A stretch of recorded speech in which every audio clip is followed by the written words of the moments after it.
Magandang hapon po. Ako po si Erica Tesoro. As of 9/28, 2025, 2 taon na po ako dito. Ang pinakamataas kong late ay noong July 2025. Undertime po ay wala. Unauthorized absent ay wala. Ang highest sales ko po ay noong August 2025 with transaction count of 104. Last month bulk order ko ay may 2 with total amount of 136,000. Tumaas ang EVR ko last month ng 2. Ang mga EVR ko ay mostly about wrong encode, mode of payment, damages, and ROM no posting. Upang maiwasan ito, kailangan kong i-double check lahat ng ini-input ko po kung tama. Wala po akong pending na IR. Lahat naman po ay na-actionan na po. Sales demo po ay may 2 po kung good, 0 po is passable, 0 po sa fail, at need improvement wala din po. Sa workshop ko po ay may excellent po yung 0, 2 po yung good, 4 po yung satisfactory, the rest po is 0.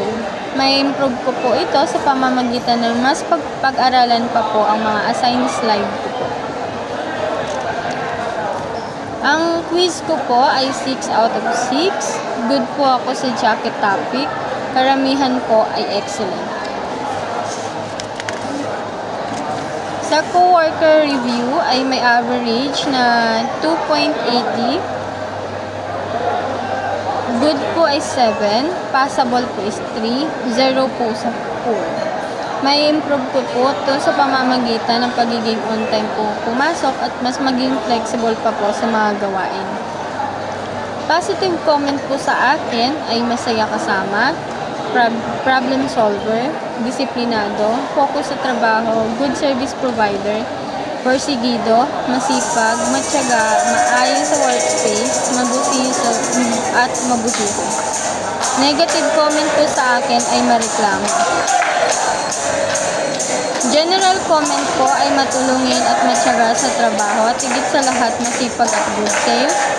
Nag-improve na siya sa pag-update ng reports, for improve na lang sa pag-take na din ng orders, lalo na kapag rush.